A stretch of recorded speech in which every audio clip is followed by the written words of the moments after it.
Spencer Yeah, Frost, come bro. in. Yes. Woo! How you going? I'm going amazing. How are you going? Good. Is it early morning over there or? Oh, bro, yeah, we're frothing. It's 4:29. Oh, here we Yeah. go. Yeah, let's do it. You want to get Uh, right to it? let's do it. Pumped. Okay, let's go. Hello and welcome to Speaking from Water, episode 23. I have a true legend. He's only 28. He's done too much for most men. Spencer Frost has gone all over the world. He got his chops in Iceland a few years ago with his movie Corners of the Earth. He just got back from Kamchatka a few months ago and has since created just the epic surf film of the year. It's winning all sorts of awards all over the world. He's traveling the world, premiering it in movie theaters. And we are super excited to have Spencer with us today, live from Australia. We're not live, but this podcast is currently live. And Spencer, I'm honored to be with you. How are you right now in Australia at 8:30 in the evening? Mate, I'm good. Thank you so much for that introduction. I'm, honored to be on the show and pumped to talk some stories.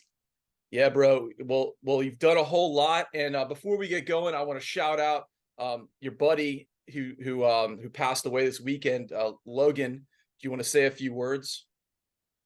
Yeah, it's obviously incredibly upsetting and sad. And I went on a boat trip to the Mentawai Islands with Logan 5 years ago, and he was just the brightest young frothing grommet and incredible surfer. And I'm sure a lot of people are gonna miss him dearly. We had some amazing surfs and some good times together, and it's definitely a bit of a tragedy what's happened. I saw your post yesterday, and I read the message from his uncle. It was very touching. Um, Suicide touches a lot of people in this world. It touched our ocean family here in Wilmington, North Carolina. Our ocean rescue captain took his life a few years ago, the late great Jeremy Owens. And it's the people who never suspect need the most help that don't reach out. And if you need help, there is help out there in the UK, US, and Australia. Call 988 if you have such thoughts. And uh, with that, we'll get to this podcast now. Excellent. So your story is just incredible to me, really.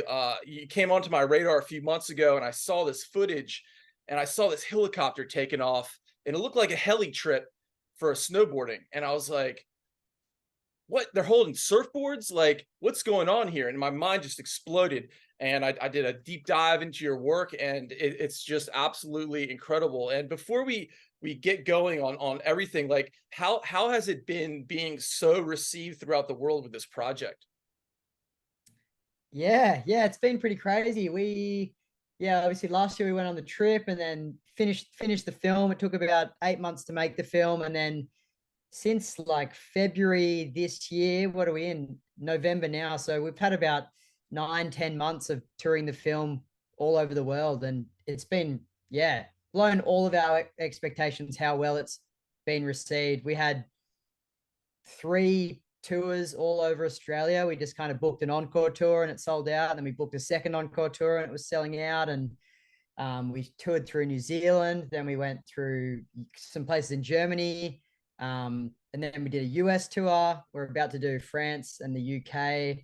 And it's kind of just been crazy how well it's been received. It's really cool going to these places and seeing full cinemas, and people are just so like fixed on our adventure, and we kind of get to relive it again through their perspective. And it's been awesome. Just happy to share the adventure and the stoke. And we're pumped, and hopefully inspire people to go off on their own adventures or do their own cool things in life.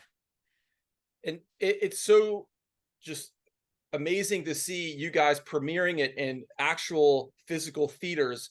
One, since COVID, it's crazy that people are loving the theater again. I mean, it's not that crazy. It's just a natural place. But two, everyone has phones, so you could have just kind of released it digitally, but you're bringing people together in stadium style seating.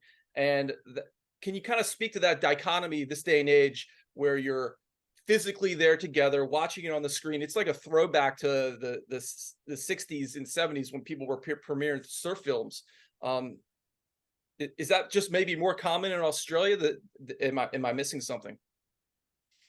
Yeah, I think because we put so much time and energy into this project, and I feel like it would just do a bit of disservice or wouldn't do it justice if we just chucked it on YouTube or Vimeo or one of those. I don't know.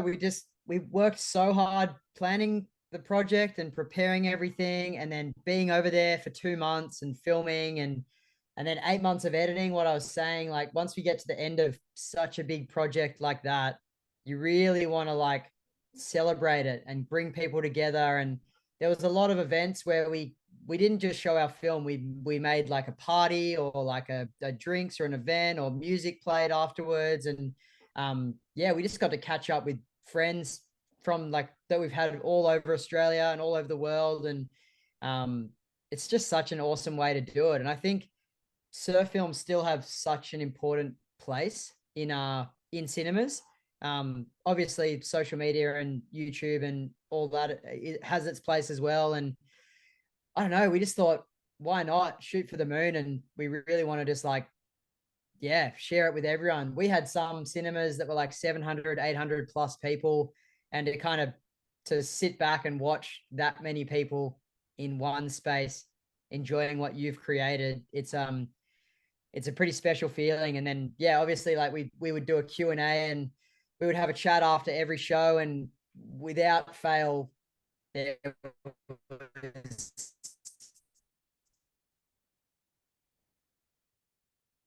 was a lot and everything else. So yeah, it's good. You just want to show up, you want to talk to people, you want to meet people, and yeah, share the adventure, share the film. Incredible. And you have a whole team behind you in this project, lots of people. And I want to get to the whole story. But before we get there, I want to kind of get to know you and how you became the photographer, the videographer, the artist you are today. And you're born in Avalon. That's a northern beach in Australia. And tell us a little bit about your upbringing and how it is that you got just enthralled with the water and the ocean. Yeah. So I'm from a little surf town called Avalon Beach, and it's probably an hour out of Sydney, which is kind of Australia's biggest city. It's far enough away to not be caught up in the city bubble, but it's also close enough if you need to jet over and go to the airport or do some work in the city. And yeah, I love it here. It's kind of my base camp. I probably spend more than half the year traveling and working and doing various projects. So I've got a pretty good space here that I can come back to and reset and try and stay healthy. And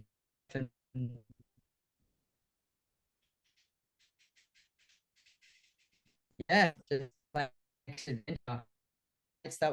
That's kind of what you do when you live here. You surf, and if you don't surf, it's actually you're like a bit of an outcast because everybody surfs here. And I was trying to kind of do that professional surfing thing, and I was just never that good enough. But a few mates kind of transitioned on to the qualifying series and chasing that dream. So I just decided, hey, let's pick up a camera and follow their journey.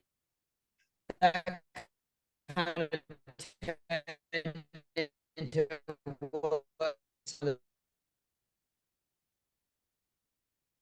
and yeah, and I got to do a few cool trips, and then through that it kind of went on to more kind of commercial work and kind of a little bit outside of the surf world and the surf industry. And now I kind of bounce between the two. And yeah, I love it, and then make these big projects when I get the time and when I'm feeling inspired.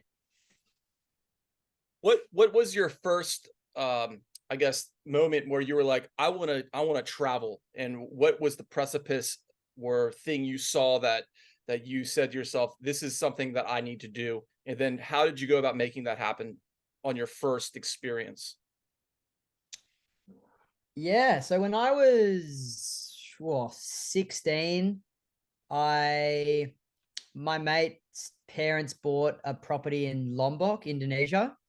And they said, hey, if you want to come over, you can come over. Like, and it was pretty, as a 16-year-old without your parents, it's pretty full on to convince my parents to let me go to remote Indonesia and go and party and drink beers and surf and do all the things you do when you're 16. But somehow my parents said, yes, you can go. And I, flew to Lombok on my own and met up with my mates. And that was kind of the first international surf trip that I went on and was like, oh my goodness, this is the coolest thing ever. There's waves all around the world. And it's just kind of freedom. So after that trip, I kind of went back to school for 2 years, finished school, and then that first gap year, I kind of just traveled around the world surfing and would come home, make a little bit of money, and then I'd go off again and just go surf. I went to all over South Africa, through the South Pacific, back to Indonesia. Had a pretty good gap year of just surfing all over, and then kind of after that, I kind of transitioned and was like, this traveling is so awesome and it's so fun, and I could just keep doing this and surfing, but why not, let's try and kind of tie in a bit of a career. So I started picking up a camera, as I said, and I was filming my mates, and that's kind of how it all kind of inspired me to keep on going and keep on traveling. And since then I feel like I've traveled heaps to all different corners of the earth, and excuse the pun. And then I've just got some cool things coming up in the future, and then we have some really big potential plans far in the future that we'd like to keep pursuing. Yeah, I want to get all to that. What was that first camera you picked up, and was it, did you go straight into the water with it, or were you shooting land? And how did that evolve? Yeah, we always kind of had a camera in our family when we were growing up. You've kind of, a lot of people just have like a little handy cam or like a little tape camcorder, and we would always just take turns filming when we were really young. Like me and my brothers and all my mates, we would go down to the beach, set up a tripod, and you'd get 15 minutes and filming, and then you'd swap over with the next person, and they would come in, you'd swap over, and you'd make these little surf films and surf edits. And I remember sending them around to, like, messaging on MySpace, I think it was at the time, like Quicksilver, and saying, can you sponsor me? And no one ever replied, but that was kind of what we would do. We'd just film each other surfing, make these little edits, and try and get sponsored and get some free stickers. But it was just those little handy cams. I had an OG GoPro that was actually film photos. So I used to take that out in the water. That was my first underwater camera. And then I eventually kind of worked my way up a little bit, and have kind of progressed. And I use a piece of camera technology for maybe a year, and then I'll sell it and move on. And now I kind of feel like I've probably got one of the best cameras in the world that I can shoot in the water with. So I've come a long way from the OG GoPros and the dad cams. When do you feel like you started developing your philosophy with angles and even cuts and the whole process? Is it a continuous evolution, or did you, right when you started working with the stuff, feel like, oh wow, I have a knack for this? I kind of think the opposite. I never thought I was the most skilled. I'd really like, a lot of other people were pursuing creative ventures like cinematography or photography or filmmaking, and I would always look at them and just be like, how the hell are they making everything look so good? And I don't know how to make stuff look good. And it might sound silly if you kind of see my recent work or watch my film, or like, I really was never the most talented or had very much skill behind a camera, or I don't even think I was that creative if I was maybe really doubting myself. But I did work hard and I was very passionate. I think I was probably more passionate than most people about trying to just make it work. And then I think through that and through hustling and working hard and just getting to the beach and filming every day and taking every opportunity that was thrown my way. If you want to come on this trip, I'd go on that trip. If I wanted to, I don't know, make this little edit for a free wetsuit, I'd go and do that. And I think just hard work and dedication, I've kind of honed my skills. But yeah, in saying that, I'm still learning every day. Like I go on shoots and learn something new, or I work with different creative people, and I'm always open to learning, and I don't think that'll ever stop. I hope it never stops. Yeah, your recent work I was watching, and it's just absolutely superb. And if anyone hasn't seen it, please visit Spencer's Instagram. He's got Corners of the Earth at is it at Corners of the Earth on Instagram? I need to figure that out. I think Yeah, it's I believe it is. And then you have Spencer at Spencer yeah. Frost. And man, like in 2 seconds, you'd be like, holy moly, this guy's got it going on. Your track performance, everything, like your use of the gimbal, the drone footage, everything's just mind blowing. And then you combine that with the Arctic weather and the rawness of the situation. It just makes your head explode. I want to go first to your what really kind of put you on the map worldwide, and that was your trip to Iceland. Tell me how you kind of came about saying to yourself, "I'm going to go from Australia across the world to Iceland," because that's about as far as away you can get from where you are, and it's cold, and you're used to being warm, and there's just so much dichotomy there that's opposite. What was it in you that said, "Whoa, I need to do this"? Yeah, I think between myself and Guy Willamette, who's kind of my partner in crime, and he's an incredible photographer and co-director of our last film. He yeah, we've been best mates surfing together since we were probably 13. And he inspires me so much, and we push each other a lot. And it's good. We're a kind of good duo because I'm always doing the film side of things, and he'll always be doing the photography side of things. And then we can kind of meet in the middle and do these passion projects together.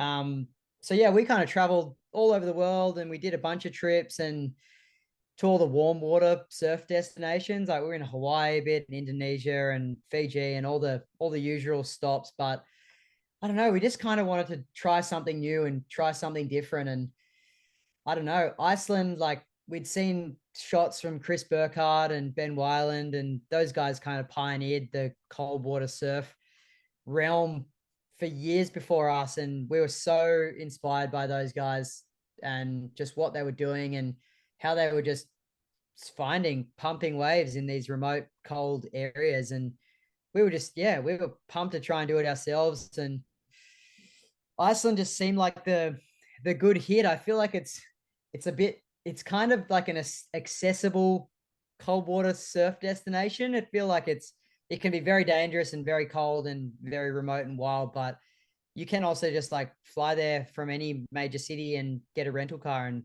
go and do it. And a lot of the waves are actually pretty much on the side of the highway that goes around the whole circle of Iceland. So we were just pulling over in these random spots, and we'd see this beach break or river mouth or point break and be like, oh shit, that's a wave. Let's go surf there. So I think I don't want to say accessible because it's still cold and miserable and gnarly, but if you want to do it, it's actually not that hard to go and do it. And it's an incredibly cinematic and visually mind blowing place to do something creative and like a film project or a photo series. And I guess that's why so many creatives travel to Iceland, because it is one of the most beautiful places I've ever seen in the world. So yeah, that was basically the reasoning. We wanted to go surfing and get shots of surf in the snow and cold and just have that sense of adventure. And if we could make a feature film and a project out of it, that was just a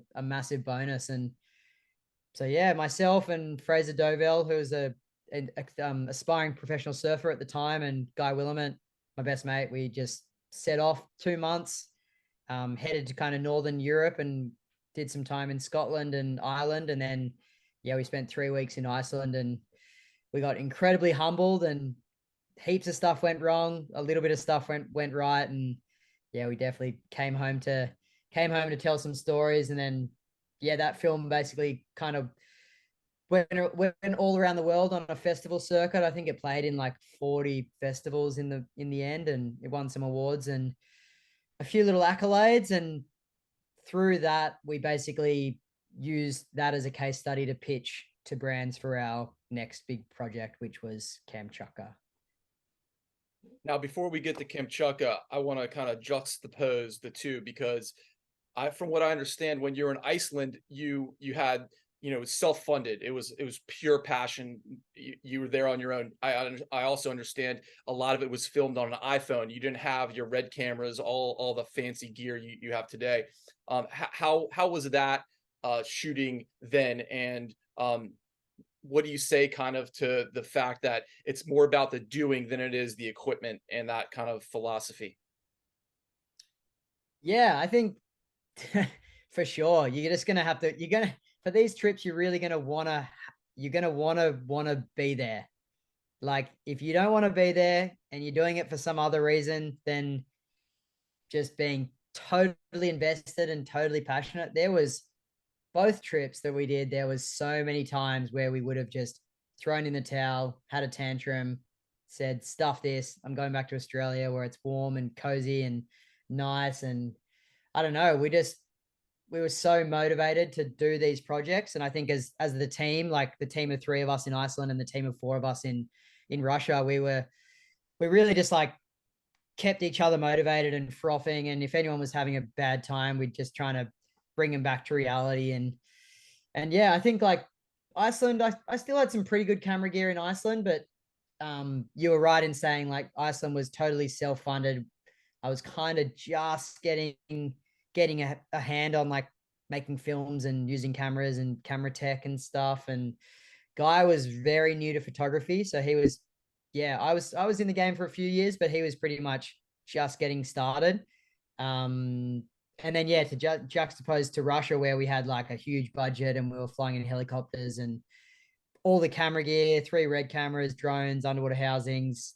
Yeah, it's so different, but I don't know. There was something so core about that OG Iceland trip that we were just punting basically, and we had a crappy rental car that I don't even think it was a four drive, and we were there in the middle of winter where there was a meter of snow on the roads at some point. And yeah, I feel like those moments where you just winging it and hoping for the best, and sometimes you really get stuck, and sometimes it was dangerous and scary, and we thought, what are we doing here? But I don't know, I think it just makes for the adventure and makes for the stories to tell. Can you give us one story there where it really stands out, where you were like, "What am I doing here? What was it? What happened?" Yeah, so in Iceland, it's actually in the movie, and I thought we we filmed it really well. I think that part of the movie was actually filmed on an iPhone, but basically we had an app on our phone that would tell us when the northern lights were going to be showing the brightest. And if you haven't seen the northern lights, I'm sure someone's told you before, but it's just this absolute spectacle, natural phenomenon that I think everyone in their life needs to see them at least once. You can't even explain how incredible it is.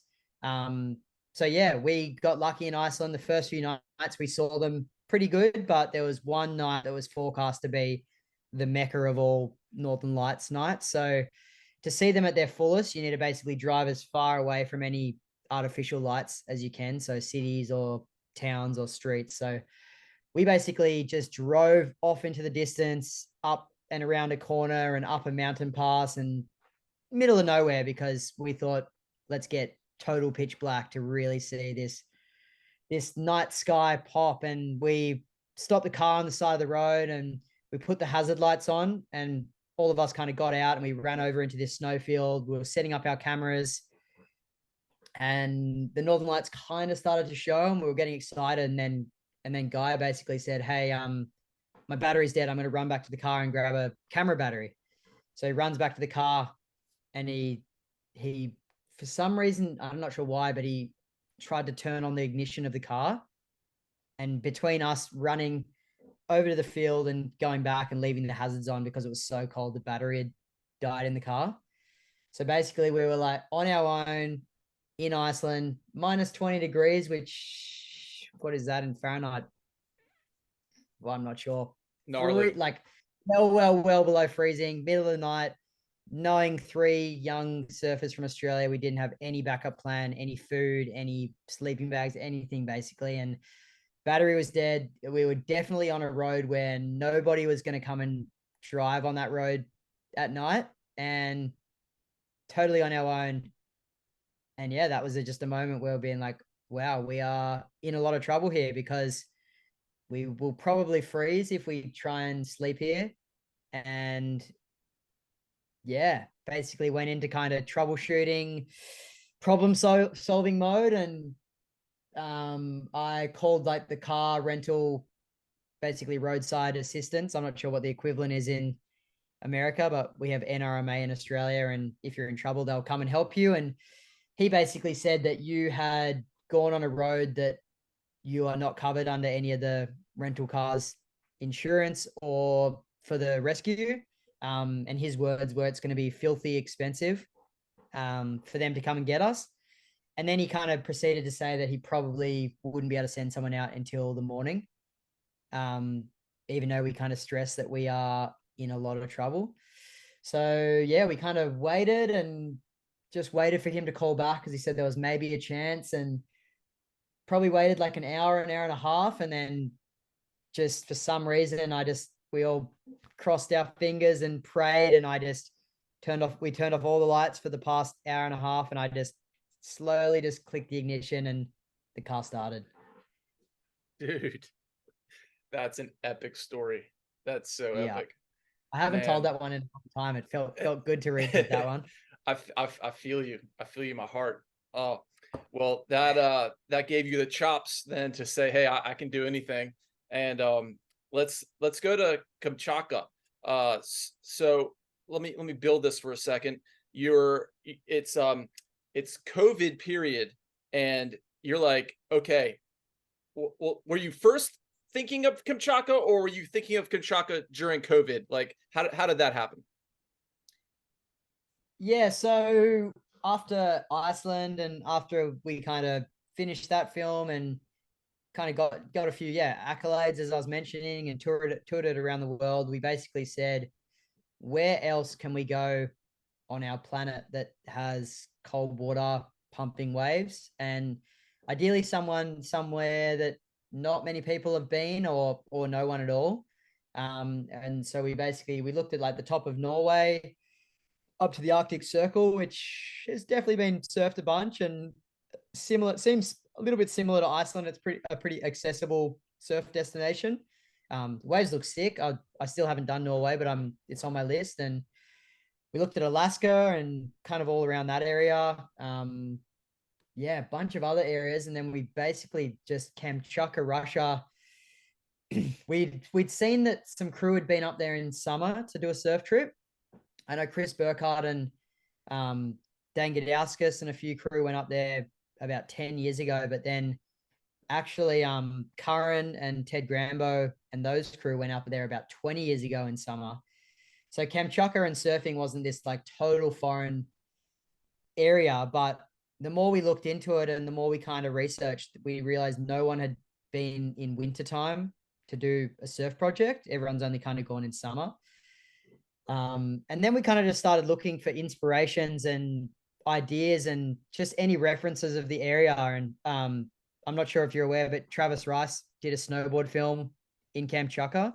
It was called The Fourth Phase, or a section of his movie. And yeah, in his movie, he's flying around in these big ex-military helicopters and looking for the craziest lines down these massive volcanoes. And the whole film, we were just mind exploded of how crazy the potential would be to do a surf film. And there's a little glimpse of the coastline in his movie, and you see like a 4 foot, pretty pumping left point break on this remote coastline. And we were like, holy shit, there's waves there in winter. And so from that, we went and looked at like old weather maps and swell maps, because you can kind of look back in time and see the trending different swells and winds and everything. And kind of what we found is like every year there's like these 2 massive storms, pretty much 2 or 3 huge storms.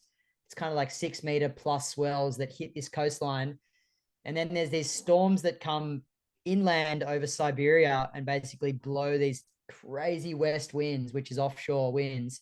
And that massive swell just gets totally groomed. And like we saw on, you can see on the charts, there's like traveling surfers, and we've kind of looked all over the world at like weather maps and surf charts and swell charts. We kind of know when there's good waves, there's big swell, long period offshore winds.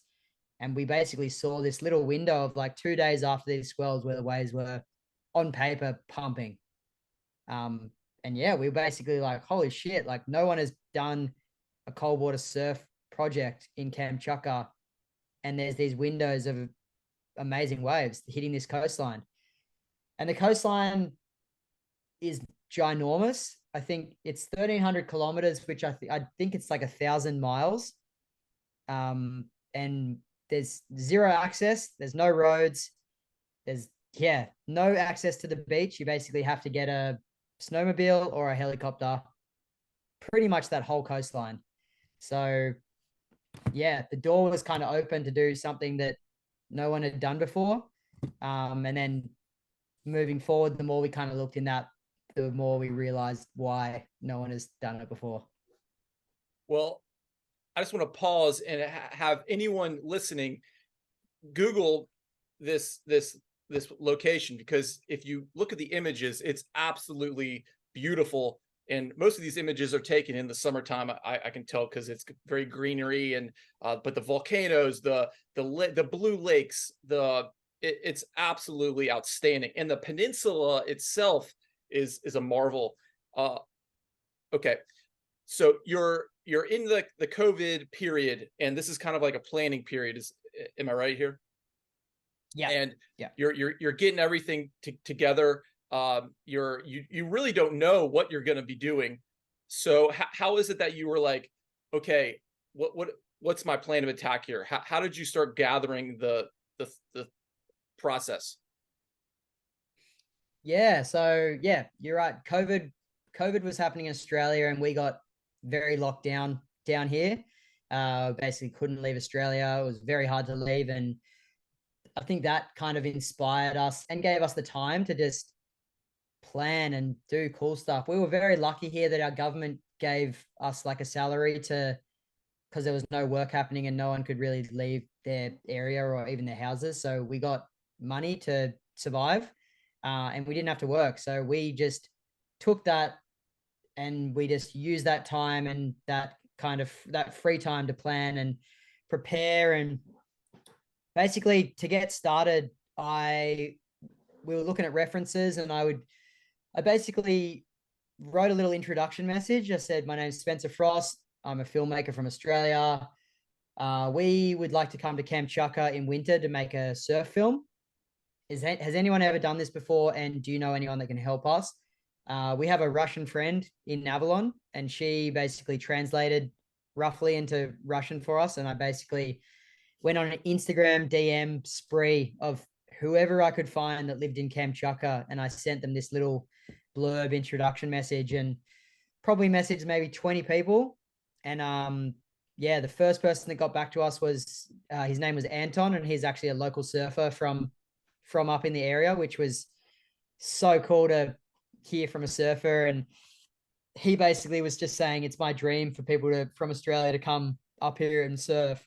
And it was our dream to go to Kamchatka, so it was kind of a match made straight away. And he said no one's done a surf project in winter, but if you guys want to come up, I'm happy to be your local tour guide and show you around and basically throw everything at it.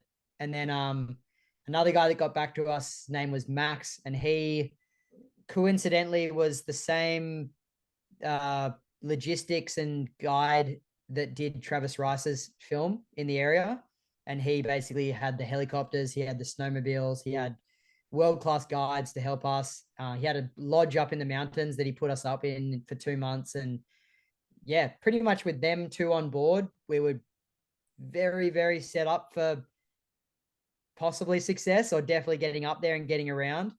And then we basically, yeah, got them two on board and got on Zoom calls every few weeks with them. And yeah, they basically just said visas are the first step. It's really hard to get a visa traveling to Russia, especially at the time we were trying to go, because COVID shut their borders as well. And then, yeah, 6 months of hustling for a visa. It's still not sure how we got it, but Max spoke to someone at the government and knew someone that knew someone, and they ended up getting us in on like a humanitarian visa to help document the area of Kamchatka. And then apart from that, custom made wetsuits, getting the boys' surfboards dialed in, getting all that camera gear dialed in. It was, yeah, 6 to 8 months of planning, preparation, meetings, logistics, visas. Yeah, I could make a whole movie on just getting ready for the trip.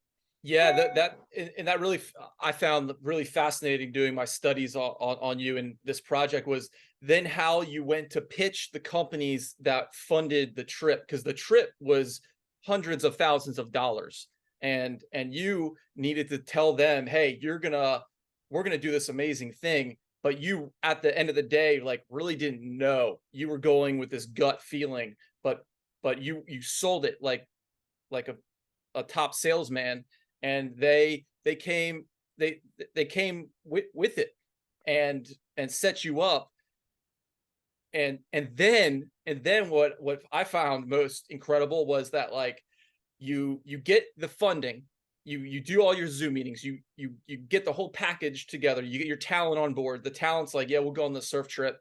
And well, before I go too much into this, can you speak a little bit about that and like how it was that you sold it and that salesmanship? Yeah, it was a full sale because to be honest, we had no idea if we were going to find good waves up there. We basically were just, I don't want to say lying, but wishfully promising and convincing that we were going to find pumping waves, and there were these waves that no one surfed before. But to be honest, we had no idea if we were going to find good waves. We were just kind of going off a 3-second snippet of what we saw in Travis Rice's film, that there was actually swell and good waves up there, and basically use that to just pitch.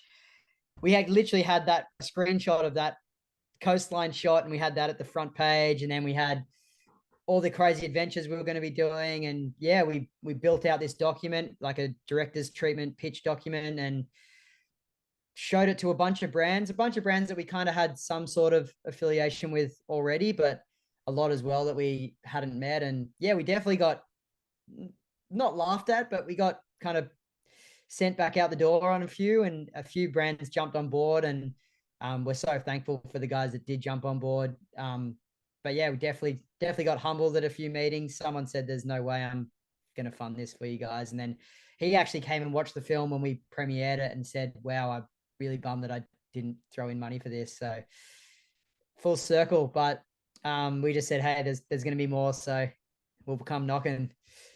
Well, But yeah, sorry, go on. bro, no, yeah, it reminds me of like studying history and how Columbus wanted to go to America. He wasn't necessarily like all about Spain, but he convinced the Spanish government to fund him through these mystical dreams he had. And dude, you're modern day Columbus. Like you're an explorer to the max, and I salute you, and just big ups, respect. Thank you, bro. Yeah, bro. You want to shout out those sponsors that went on board real quick? Yeah, so Project Blank is a wetsuit company out of Australia, and they were the kind of leading sponsor. We kind of, yeah, we offered the top tiered presented by sponsor to all the brands, and they basically straight away were like, "We're on, that's us." They custom made us all wetsuits for the trip. We all got two wetties that were 6.5 mil, extra wool, all sealed, epic wetties, kept us warm on the trip. Helly Hansen, which is kind of a world-renowned outerwear company, they gave us the craziest clothes for the trip. GoPro and Red Digital Cinema hooked us up with cameras, two awesome brands. Canon gave Guy his stills cameras. Rusty surfboards, Misfit surfboards, both threw in and supported, and also custom made the boys 12 boards for the trip. We had a CBD sponsor, just mate of ours that wanted to be involved and help fund some of the stuff. Verd Remedy.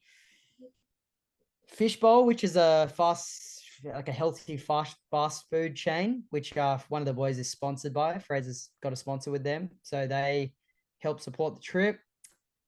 Oh, I hope I'm not forgetting anyone. I'm just gonna leave it at that. Yeah, if you think Some of any amazing, later, some hit amazing them up. brands. And Yeah, I would like to shout out the sponsor of this podcast, Tama Tea. Have you heard of Tama Tea, Spencer? have not. Yes. Well, Looks Tama very Tea, tasty, but yeah, it's very tasty. I'll see if they can send you a box. I would love some. Yeah, it's high energy, all natural energy from the tea. It's much caffeine as a cup of coffee, but healthier for you.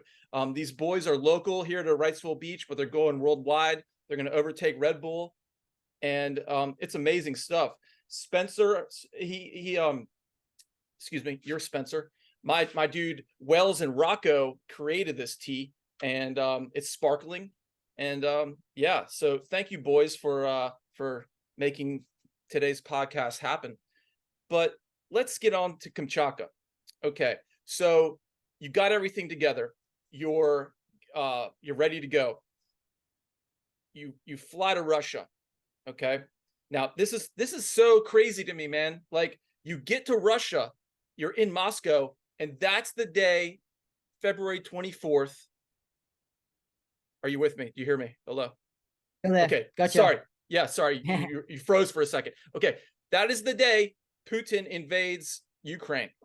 All right. So tell me how this made you feel. Yeah, it was a pretty crazy time of all of our lives. Basically, as I mentioned, we spent the year or two of COVID dreaming about this project, and then we had 8 months of planning, preparation, visas, all the things that we had to do, and finally funding locked in, trip locked in, everything was in place. Anton and Max were ready for us to arrive. Trip of a lifetime, and we boarded the plane in Sydney, and basically as we landed in Abu Dhabi, which is kind of the layover to get to Moscow, walked out of into the airport, and all of the screens in the airport were CNN, all the biggest news stations in the world basically saying Russia has invaded Ukraine. And this was, yeah, 3 hours away from our flight into Russia. And it was a incredibly stressful time. We had no idea what to do, and we basically all went and sat in this little Irish pub in Abu Dhabi airport, and the Wi-Fi or the internet was just like really bad, and we were trying to we couldn't really call our family. We could only kind of text, and we were texting and the people over in Moscow and in Kamchatka, and we were saying, should we still come? Is it okay? And they were kind of saying, you're in safe hands, like just get here. And then people back in Sydney were saying, do not get on that next flight, just come home, and or even just like hang in Abu Dhabi for a day or two and see how it plays out, because no one really know what was happening. It was so new and so fresh. And yeah, we basically kind of got together as a team, and I don't know, we still don't yeah, it was such a hard time of all of our lives, because at the end of the day it's just a surf trip, and we didn't want to do anything like too reckless for the sake of just doing it. So I don't know, we kind of got together, and after the reassurance of everyone over in Russia, we just said, hey, let's just take it one step at a time, keep together, stick as a crew. We're just going to get on the plane and try and get to Moscow. And if that goes sweet, then we'll just kind of stay in Moscow for the night. And then we fly 10 hours to Kamchatka. So we're so far away from anything that was happening there, but just had to get there. So yeah, basically went just committed and went to get on our plane, and got on the runway, sitting on the runway about to take off, and then just stand still, nothing. Probably sat there for half an hour, and then yeah, the captain came, or the pilot came on and just said, we all flights are grounded, basically flying over Europe, so our plane can't take off. And he was just waiting for some sort of word from someone of authority, the flight desk or flight dispatch, whatever it was called. And yeah, we kind of just like sat there and went and spoke to the flight attendants, and they were kind of saying just because what's going on, our plane basically was meant to be flying up and to the east, which would have kind of bordered over Ukraine. That's the usual flight path, and then we couldn't go that way, obviously, because it was so serious what was happening. And the flight attendants kind of asked where we were from, and we said Australia, and they said, "You guys are idiots. Why are you still on this plane?" And yeah, people were getting off the plane. People in business class had paid tickets, and they were like, "We're not flying. We'll just stay in Abu Dhabi." So yeah, I don't know. It was kind of stressful in our minds. It didn't seem like too reckless, but then when you hear people like that saying that stuff, it kind of, yeah, made us kind of rethink a lot of things. And yeah, 4 hours we sat on the runway and didn't move, and it was a lot of time to think about our decision to commit and get on the plane. And basically, yeah, then the captain came on and said, "Hey, we found a new flight path. We're going to kind of go over to the west and go." I'm not sure, it's like over Uzbekistan, I think. It might be so wrong, but basically do a big loop around and come into Moscow the other way. And yeah, basically he said wheels up, we're taking off. And yeah, once that plane kind of took off from there, we were really strapped in for the ride. Before we get to Moscow, I understand your parents actually called you up and were like, "Hey, don't do this." And a lot of people, in their 20s, they're listening to their parents very closely. How was it as someone who was very passionate about what they were doing, but also someone who loved their family? How did you combat that internally, and then say, "Hey, I'm forging on with this"? I think a lot of people could relate. Yeah, one of the crew's parents said, "Do not get on that Oh, so this plane." wasn't your parents. Not my parents. My parents said, Gotcha. "Go and do what you want." Gotcha. Okay. Okay. They love me and they care about me, but I think they were obviously Yeah. worried, but they saw how dedicated and passionate we were about it. And we're all pretty smart, and I don't know, we might seem like we do pretty reckless and wild things sometimes, but we're all pretty calculated, and we're not out there to cause trouble or anything else like that. But yeah, one of the boys' parents said, "Do not get on that plane." And it was incredibly hard, I know, for him to go against that advice, as it would have been for me if my parents said that. But yeah, yeah, it was very hard. It was hard as well because it was kind of three of us being like, we should really do it. And then there was one that was kind of like, well, I really don't think we should do it. So, as I said, stick together one step at a time. Um, and yeah, just try and just keep safe. And yeah, um, that's basically what we did. Excellent. So you fly into Moscow. Tell us about this immigration experience. Yeah, that's another crazy experience on this trip. Basically, we landed into Moscow, and lots of stress getting there, and basically just like landing and thinking, okay, like flying into Russia, a lot of people have said immigration is pretty strict, but you have your story, you have your visa, you have your invite, because you need an official invite from the government to enter Russia. We had all the things, passports, visas, and basically went up to the passport desk, and I scanned my passport, and it kind of made like a like one of those no go noises.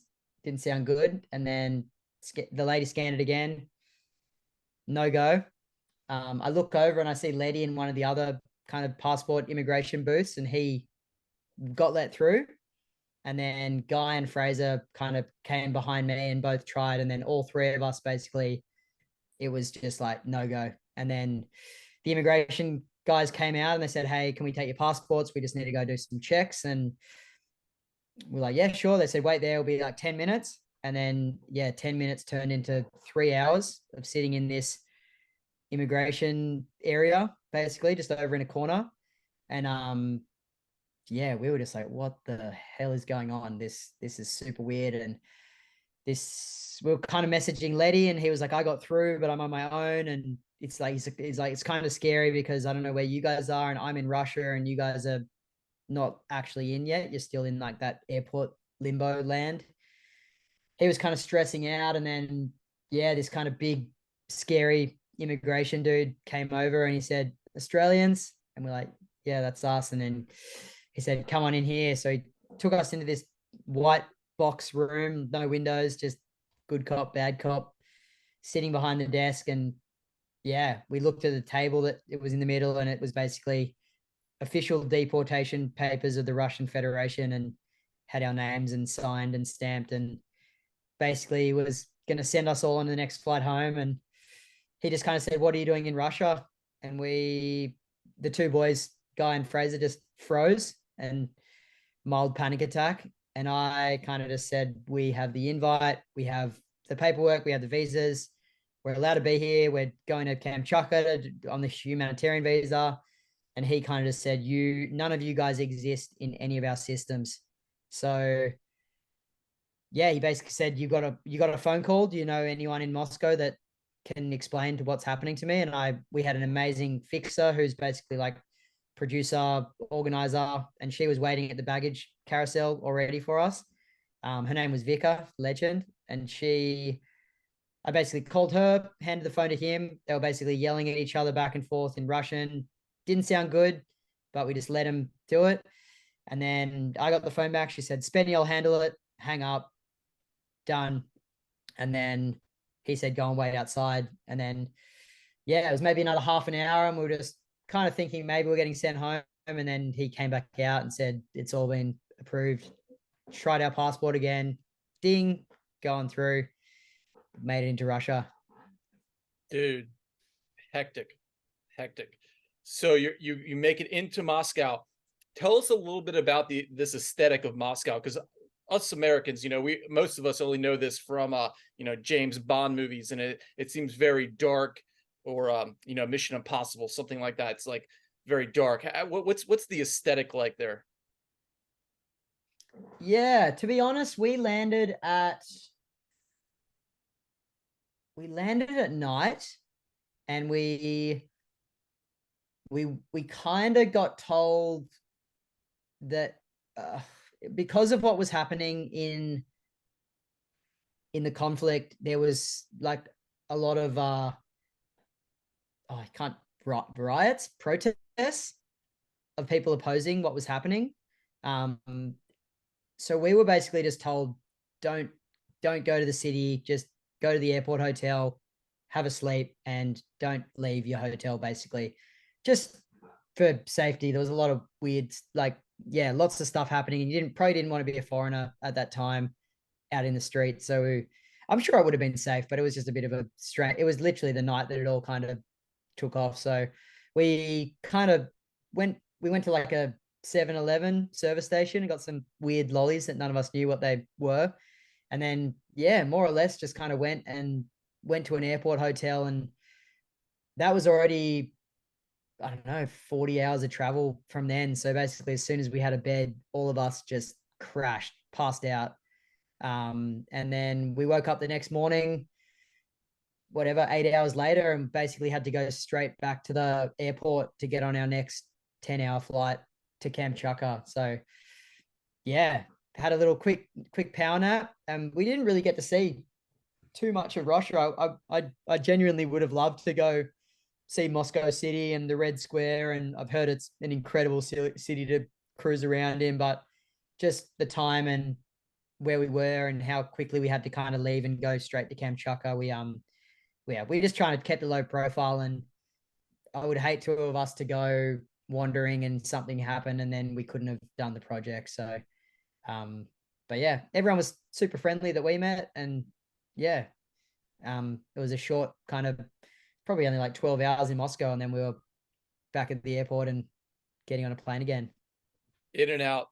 Now you fly into Kamchatka. What is your first feeling when you see the landscape flying into this airport? Oh, far out. Kamchatka, I've flown into some pretty cool areas and islands and countries, and that is insane. Like, you're flying in the plane, and there's these volcanoes that are 3,000 meter high volcanoes, which is ginormous. And the plane's like kind of going in between the volcanoes because they're so high. And you're looking and there's smoke coming out of that one, and that one's like kind of ash burnt down it. And you like, it was, yeah, that was an insane flight into Moscow. Everything was covered into Kamchatka. Everything was covered in snow, volcanoes everywhere. Mind was already like exploding. And then we like landed, and they when you land, they tell you welcome to Kamchatka Airport, and then she said it's minus 16 degrees Celsius, which is like, I need to find these in Fahrenheit, but yeah, that's like crazy cold. And we basically were there and walked out, went and got our bags. It was a pretty weird airport, like middle of nowhere. And Anton and Max had actually come to meet us at the at the exit, and basically straight away Anton was like, "Hey, I know you've been traveling for 3 days, like 60 plus hours of travel, but he's like, there's actually good weather. It's been stormy for a few weeks, but he's like, there's 2 foot clean waves, and if you want to surf, we can go straight to the beach and go for a surf." So Anton has a cabin, and he actually has like a surf camp on the only beach that you can drive to in winter. It's like the only road to a beach on that whole coastline. Loaded up the truck, everyone got in, and we just, after 3 days of travel, we drove probably an hour and a half from the airport to his cabin on the beach. And we were just, upon arrival, pumping 2 3 foot beach break, blue sky, snow everywhere. Um, just, yeah, straight away off to just like this crazy start of like, holy shit, there's good waves here, and we're the only ones surfing. What a dream. And the whole time you really don't know what the surf is going to be, even if you're even going to be with surf. So you get there right away, there's surf. And your talent, Letty, and I'm sorry, your other friend's name? Fraser. Fraser. They get into the new wetsuit gear, and you all had only really tried it in ice baths, as I understand. And tell us how they reacted in that first session.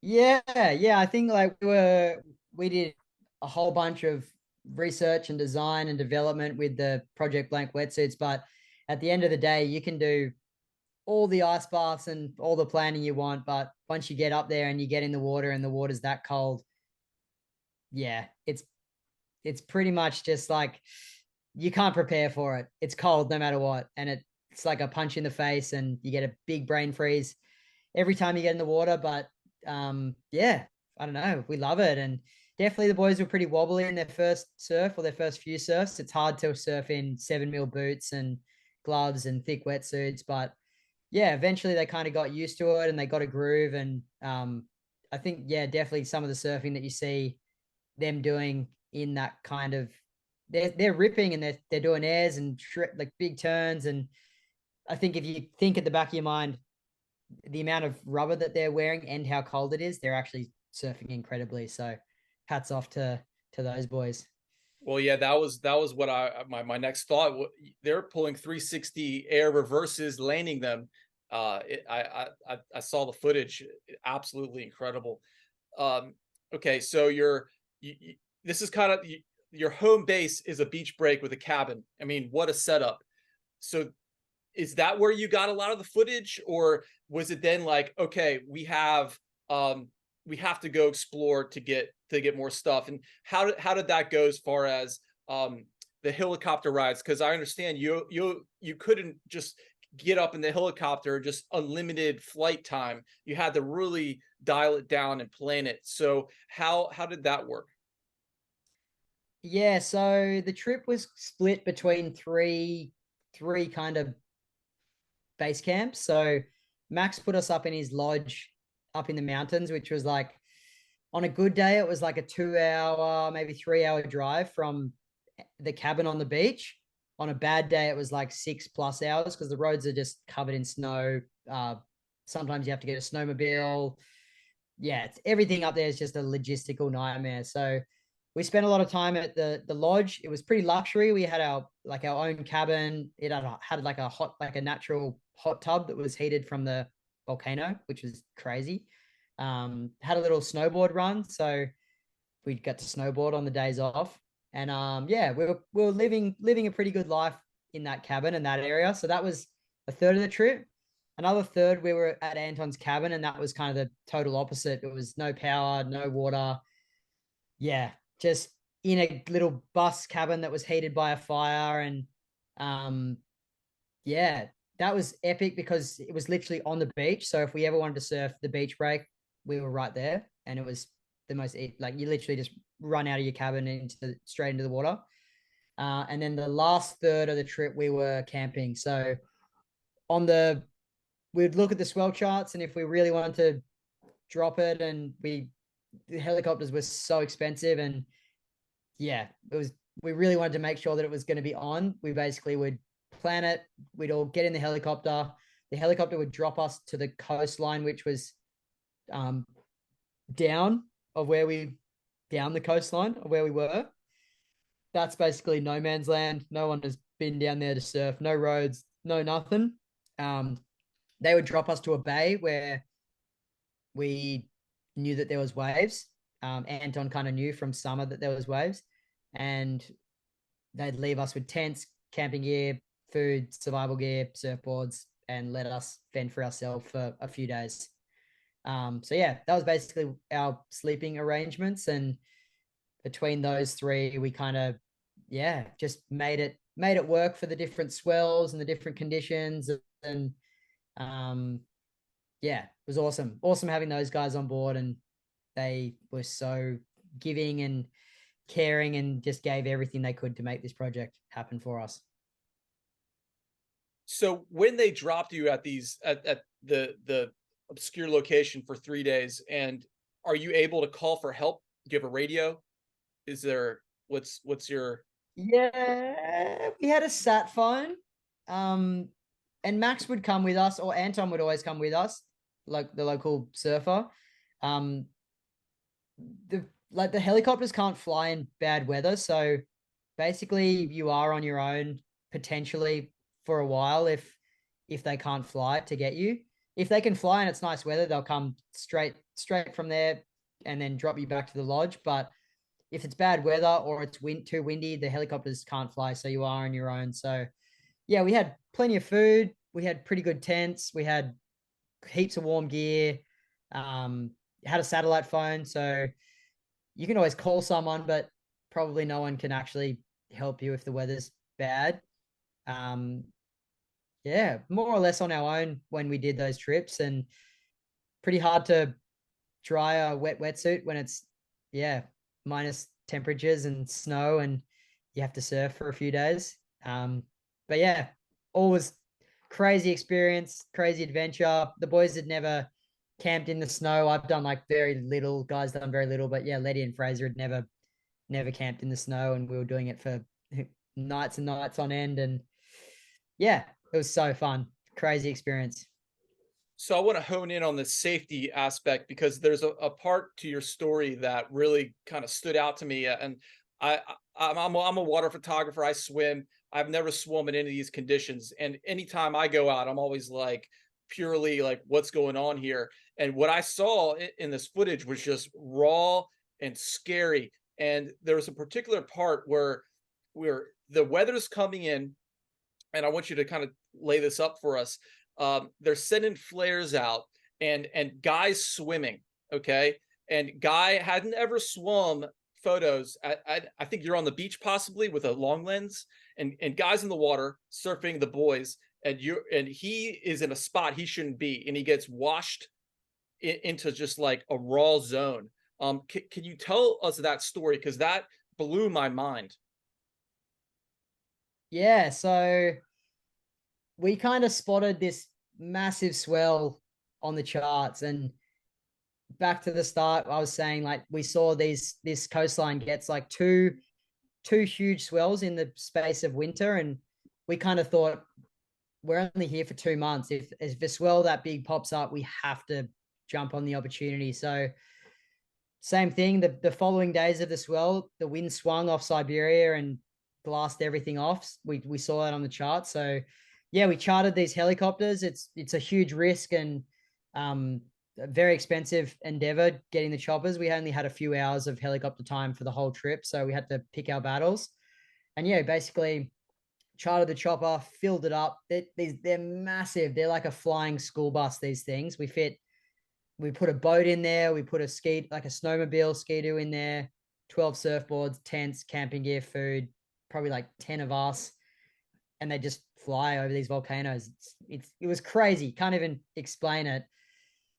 Took it to the coast, and it was, yeah, we basically biggest swell, bigger the day after the biggest swell where it was all clean, and we were all looking out the door of the helicopter as we were flying down the coast. And I was filming, and I kind of just hear Fraser start yelling, and he was like, "Holy shit, there's this crazy left."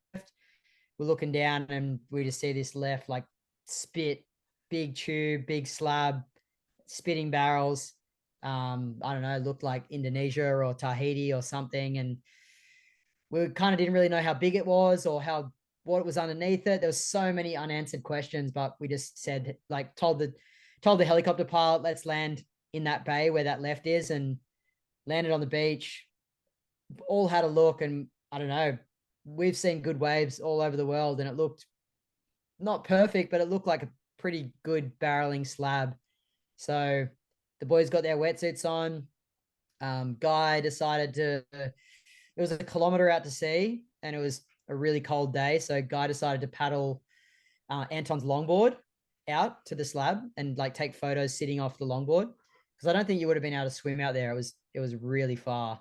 And yeah, basically, yeah, Guy took the longboard, and it was kind of the pioneer session. It was, yeah, it was crazy. It was like 6 to 8 foot slab, green bush, chopu looking, but more dark and dangerous and gnarly. And the boys got flogged on a few. They made a few barrels. I think just the expectation of the waves that we thought we were going to get, even when we were pitching to the brands, that one session just kind of blew everything out of the park. So much crazier and wilder and bigger and scarier than any of us imagined. And then, yeah, this one set came through, and Guy was taking photos in the water with the longboard, and I don't think he really saw it coming, and it basically just took him in the lip. And yeah, he went over the falls. His leg rope of the longboard got wrapped around a rock. He was kind of held underwater in freezing temperatures. Wetsuit filled up with water. Pretty much thought he was going to drown. He's an incredible waterman, and he's taken photos and swam in some of the wildest waves all over the world. So for that, something like that to happen to him, and I knew it was pretty serious. And yeah, kind of eventually got to the beach after maybe like an hour of struggle and paddling back against a rip, and the helicopter pilots were lighting flares because there was weather coming in, and we had to get out of there. We weren't camping on that trip. We had to leave. Otherwise the helicopter was leaving without us, and the boys couldn't really get in, and it was just kind of chaos. And yeah, Guy got to the beach and kind of broke down in tears, and yeah, thought he was going to die, thought he was going to drown. And I basically just had my camera and put it on my hip and left it recording, and just had to document the whole thing, made sure it was okay, but then just, yeah, got it for the film. And yeah, one of those moments, it was kind of a hard thing to film. I kind of just wanted to make sure he was all good, but now I think it is probably one of the most powerful scenes of the film, because it really shows how serious that it was, what we were doing, and how quickly something goes wrong, we could be in a lot of trouble. Yeah, it's so incredibly hectic and scary. And leading up to this interview, I heard him in a previous interview, and he was just so mad, I think, that he didn't get the proper shot that he thought he was going to get of one of your guys in the barrel. And I thought that was just like, what a true champion artist, like, epic. So you guys, is this the place you went back to really score the last day of the trip? Yeah, yep, we did. We tried. You'll see in the film, if people haven't watched it, we basically, we got this pioneer session, and we probably only had like an hour of surfing on that first session. And we kind of just thought, hey, if we can get back here, little bit better direction, little bit smaller even, this wave would be insane. And I still think to this day, if anyone wants to go and surf that wave, you could score that so good and so much better than we did. But we just flipped it and went on the big swell and spotted it out of a helicopter and had a crack. But if you had time and money and resources and yeah, you're a bit of a psycho surfer, you could get some insane waves in a pretty unique part of the world. Epic. And that last story, can you build that, because you guys thought you were going to really score with the storm that was coming in, and this is the one I believe where you packed the boat and you were camping overnight, and it was an intense storm that came through, and you're all just like surviving, praying the next morning is it. How was that night? Because that just seems so raw. There's no one around, your gear's in another tent, you almost feel, it sounds like the tent was going to blow away. Tell us a little bit about that. Yeah, it was pretty crazy. So basically 3 days left of the trip. We kind of thought we were going to wrap it up, and yeah, we had a pretty good run. We got some good waves, amazing story. Yeah, we were pumped, and basically just this swell, the second swell of winter kind of popped up right at the tail end of our trip, and we were just like, we can't just sit around and not chase it. So we were already out of helicopter time. We were over budget. We basically begged and pleaded that our producer back in Australia, his name's Luke Neller, shout out to him because he was basically running the show from back here. But yeah, we basically just begged that we could do one more trip and promised the world and said we were going to score. And yeah, we kind of convinced him. We loaded up the helicopter, flew out that day, and yeah, we kind of like, we knew that there was a bit of a storm coming in because it was a big swell, but we kind of just totally undergunned it. And yeah, I think we surfed the first day we landed. Now that I'm remembering, we surfed the first day and it was small and it was fun. It was kind of like 3-4 foot sets maybe and kind of clean. And the second day was meant to be like 6 to 8 foot and big and clean. And we were just like, after the first surf, we were frothing, couple little tubes, and came back in. The helicopter left that day, so that was one of the days where it would leave us and we'd be camping. And then set up all the tents, had some dinner, and then Max got a call basically saying like, we got some shit weather coming in. Everyone's got to kind of prepare the tents. You build like a snow wall, bury all the pegs, but he just said it's going to be windy and pretty miserable. And yeah, we just got hit by a crazy storm. It's probably like, I don't know, 100 kilometer plus winds, maybe like 100 miles plus winds, snowing, chaos, loud. Our gear tent, we had all the camera gear and the food and survival gear basically just got totally flattened. It was just squashed on the ground. Our tents were just shaking all night and they would kind of compress on top of it off to view. And yeah, it was a wild night. We were kind of, I don't know, pretty scary, definitely on our own. And yeah, just hoping that the tents kind of held in there. But we were warm, but it was just, you just hope your tent doesn't rip or break because then you're in a bit of trouble. But we kind of knew that that storm was bringing in the big swell and just waited out. And yeah, woke up the next morning and it was just, the wind was kind of still kind of howling, so windy, probably too windy to surf. And the swell was just like nowhere near as big as what it was meant to be. Um, it was clean, but it was still like, yeah, 50-kilometer offshore wind. So you can't really surf when it's that windy. We decided to load up the boat. We brought a boat this time, as you're saying, little rubber ducky. And do you call them rubber duckies there? No, but IRB. we do now. We call it, yeah, little rubber blow up boat with like a motor on the back. And yeah, just tried to go out and surf actually a different wave in the same bay. And the boys just got absolutely flogged. Just so windy, still pretty solid, pretty slabby, freezing cold. Um, yeah, it was just kind of dangerous. We shouldn't have probably even gone out, but we kind of like, hey, we're here. We spent all that money.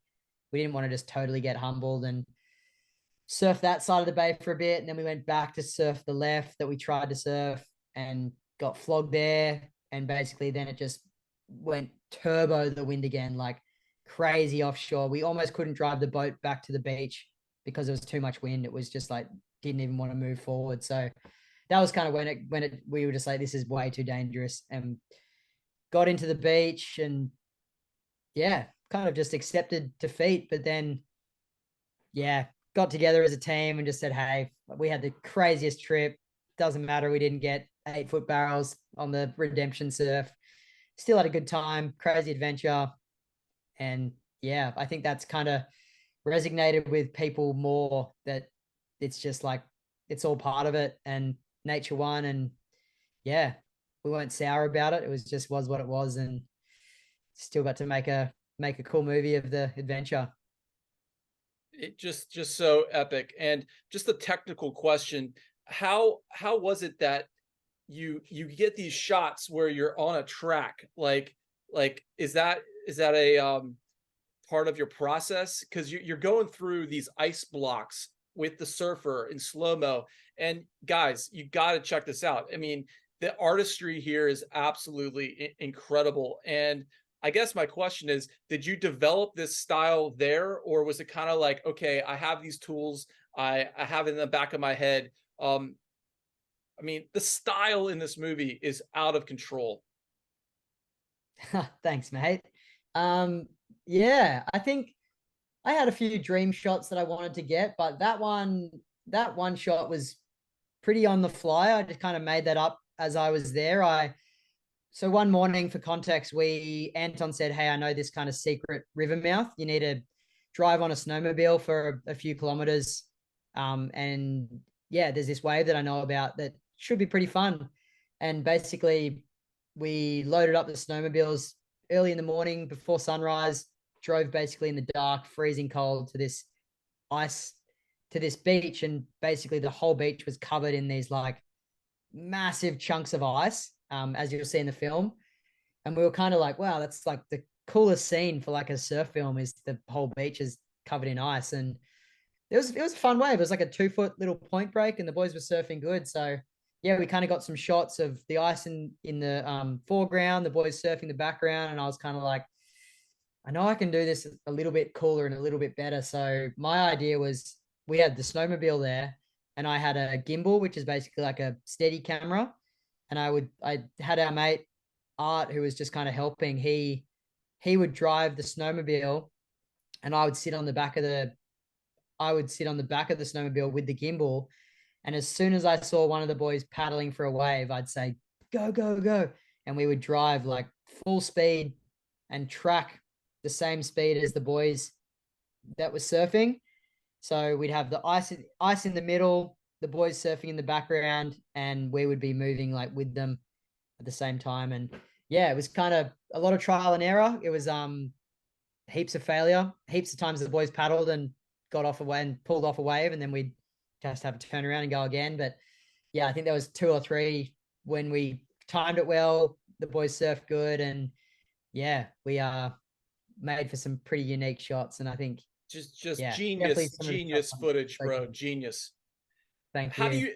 you decide when you are like, okay, I'm gonna shoot water right now, or I'm gonna shoot land? What's that process in your mind? Yeah, a few different factors. Like if it's, I don't know, if it's easy to shoot water and I don't have any water shots, I'll go and shoot water.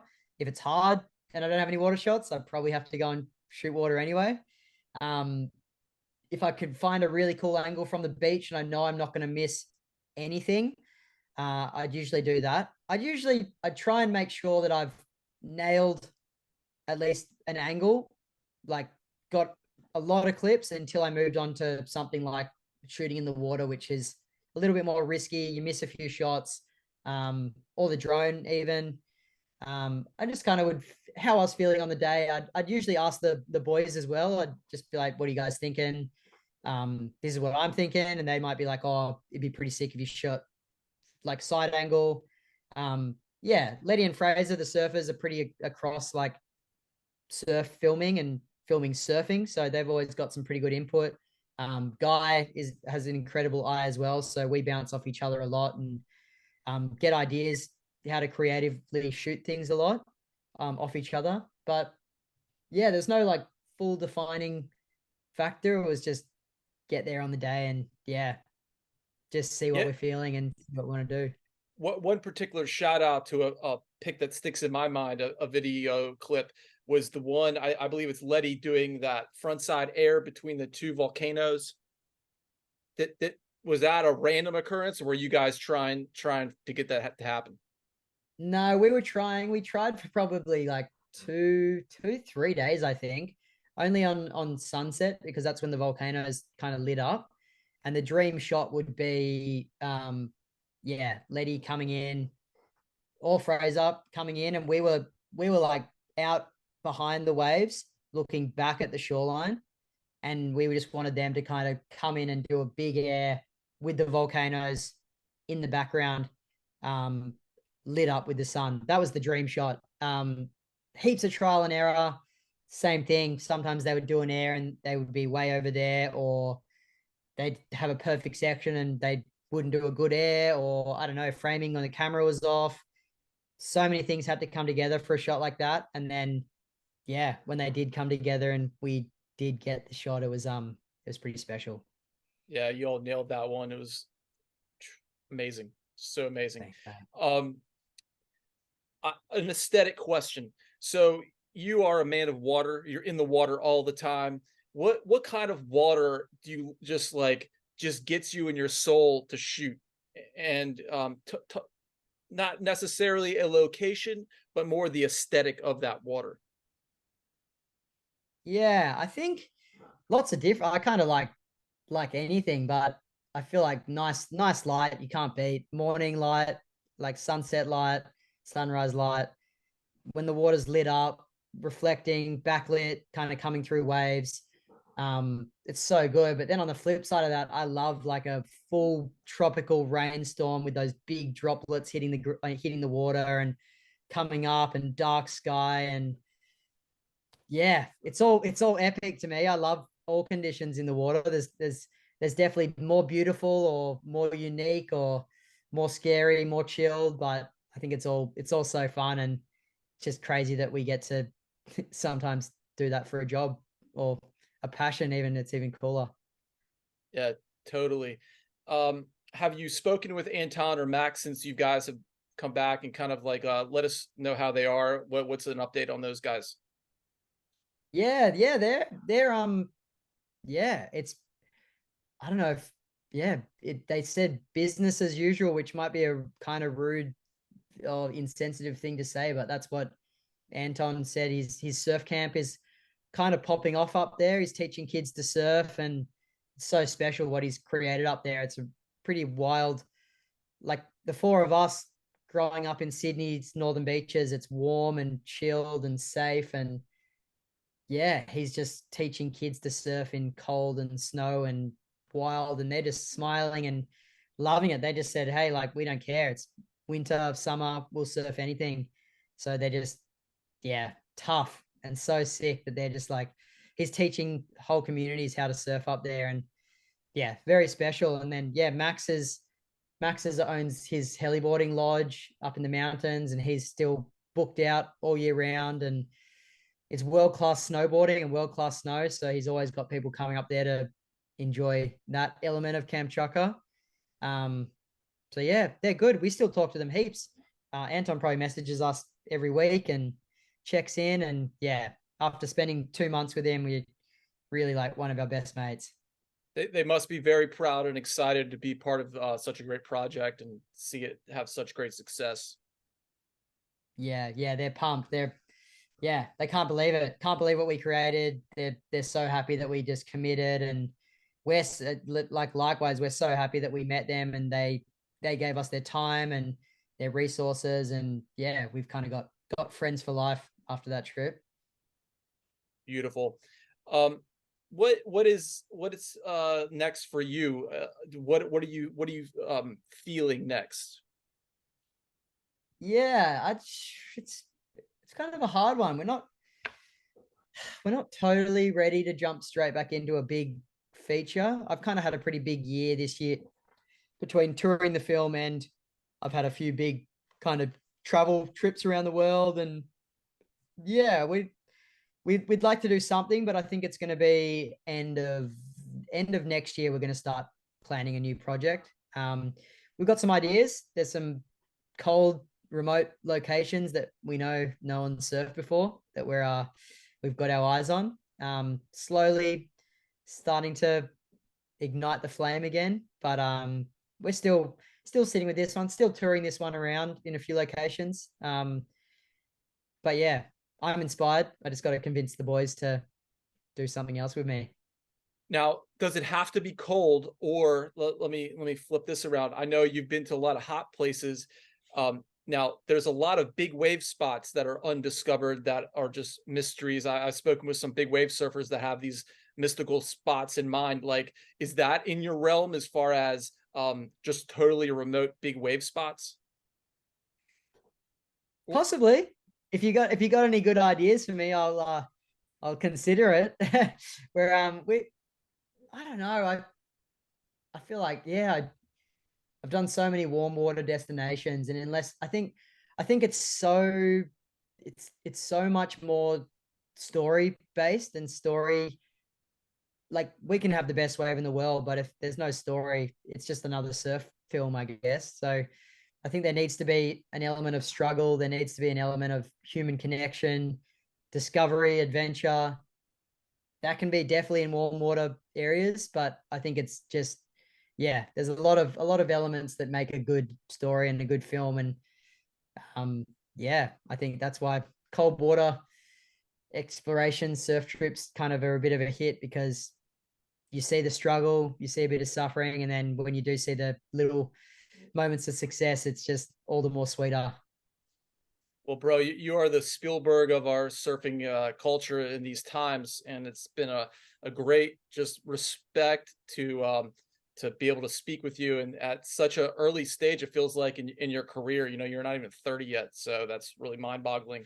Um, before we go, I want to leave our listeners with a large question to you. What is your meaning of life from your perspective? Well, that is a good question. Um, yeah, I think it changes a lot in different times of my life, but yeah, I think at the moment, just having like meaningful friendships, relationships, having passion, you kind of, yeah, I think it's kind of cliche, but you need to be passionate about what you're doing and passionate about life, and having something that motivates you to get out of bed in the morning and something you're pumped to be doing. And yeah, I think I'm so excited about what I get to do most of the time, and definitely have some days where it's not as enjoyable as others, but I pinch myself a lot, and I have a lot of moments of appreciation and gratitude. And yeah, I just want to keep the dream alive and keep doing these crazy adventures. And yeah, once again, hopefully inspire other people to do cool things. And yeah, keep connecting with cool people like you, and chatting and sharing the froth. And yeah, that's all it's all about. Spencer Frost, it has been an absolute pleasure spending this last hour and a half with you. And I really sincerely cannot wait to see what you do next. Thank you, brother. Thank you for having me. Thank you very much. Folks, this has been episode 23 of Speaking from Water with Spencer Frost. And I wish you find your passion today. Thank you very much. Goodbye.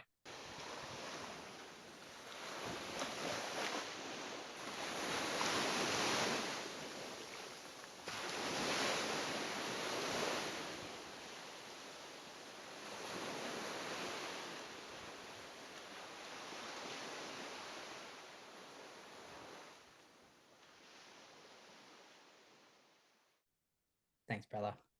Spencer, you're the dude, bro. I hope you have a good Thank night. you. And again, thank you. And I hope to be in touch with you in the future. I'll let you know when I post it. I'm gonna just freaking cut this thing up as many times as I can, just spread it out. And yeah. Good Let's do luck. it. Good luck with the rest of your tour. And yeah, you're the man.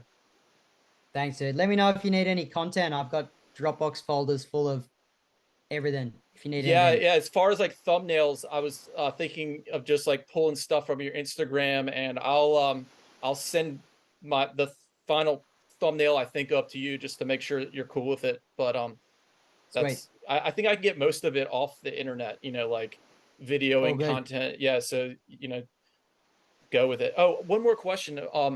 Dude, what you're doing with those lifeguards is awesome. I'm a lifeguard on the side, and like I found my passion for lifeguarding when I went to Australia in my early years, and like what a great project. What is that all about? Yeah, so Helly Hansen, the company who sponsored our trip, um, they've actually just partnered with like Australian full-time lifeguards. You guys have like full-time lifeguards and Yeah. volunteer lifeguards Yep. there. Yep. Yeah, So the well, it's not full-timers to kind the of like, we do, but it's not like we're getting there, I should say. But yes. okay. Yeah, because we've got like the full-timers who are like mostly they're like core surfers that didn't really want to get a real job, so they're just doing like lifeguarding. A lot of them are my real good mates, but and then there's like clubbies who are like the weekend warriors who volunteer, and they kind of like the full timers kind of like don't really like the clubbies because they're just anyway. That's just the hierarchy of Yeah. Australian The lifeguarding. culture. But Yeah. so Helly Hansen has just come on and sponsored the full time lifeguards with like incredible gear because it's kind of like world class gear, and they're giving all the lifeguards Helly Hansen lifeguarded branded gear.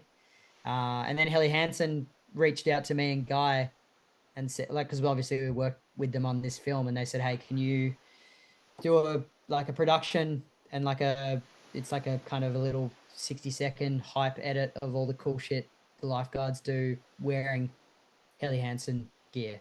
Sick. So Very yeah, sick. it's pretty fun. Nice work. Are you involved in lifeguarding at all? I did it when I was really young. I did like I think like most kids do it here. It's kind of like I think it's like almost mandatory. Like pretty much everyone does a thing called nippers, which is like kids learning water safety and the first aid and everything else like that. Pretty good. It's really good that we have it here. But then I kind of stopped. But yeah, we were working with probably like 15 of the lifeguards the last few days, and they're all surfer mates from my local town. So yeah, easy talent to work with. Final thought. Are you doing any East Coast premiering on We are the in Florida tomorrow night. are you're going to be in Florida, or the I'm movie's not. premiering? Guy has actually flown over. Oh wow. Wow. Yeah. Um is he We just is did that South Carolina or North Carolina. I'm in Wrightsville Beach, North Carolina, and Oh, do you know maybe it was South. yeah, it might Let be me in find South. out. It was at Carolina Surf Film Festival. Do you know those guys? Yeah, yeah, absolutely. Was that in the Outer Banks? Uh, Mex West Ashley. Oh wow. Incredible. Okay. Is that right? Is Sick. that near where you were? I hope not. Yeah, it was. I didn't know Oh, about is it? it. Yeah, bummer. Um, That's Ashley, amazing. does it say the town? Uh, Charleston. Okay, Charleston, that's South Carolina. Yeah, that's about 3 hours south of me. Was Guy there? Oh, okay. He didn't go to Carolina. They just played He, at he's he's in Florida. Carolina Surf Film Festival. Played it a couple nights ago. But I'm glad it's not crazy close to you. I would have felt horrible if it was your hometown. Well, the reason I ask is there's a board riders club here, and they have a film night in the park where all the Yeah. local surfers watch films. And I don't is that something that you guys would want to have? They charge money and such. Is that something you guys would want to be in? Like, how's the distribution? Yeah, we've got a distributor and he has been okay. But basically, if I was to be totally transparent, everyone else that's so many people message me and ask, and I've just got my hands tied. But Yeah, I think it's a 500 US screening fee for yeah, like a private screening. So the way that I've kind of said, if you can get 50 people to pay $10, that covers it. But I don't know. It's to be honest, Yeah, it's going to be I didn't know if it was on my, advantageous for you. I didn't know if it would be advantageous for you I would guys. like I just want people to watch it. Yeah. I just don't care about making money on the project. I just When is it want going to people be to enjoy released it. on the Prime and such? Actually meant to be in US on the 15th of November, which is next Oh, okay. week. So when I talk about this and promote it, I'll say next week they can watch it at their homes on TV. But I heard today that it might be getting pushed back, so I'll let you know as soon as I know. Okay, cool. Well, But yeah, dude, I'll let you go. Thank you again very thank you. much. Peace, bro. Appreciate it. Thanks, bro. See ya. Lates.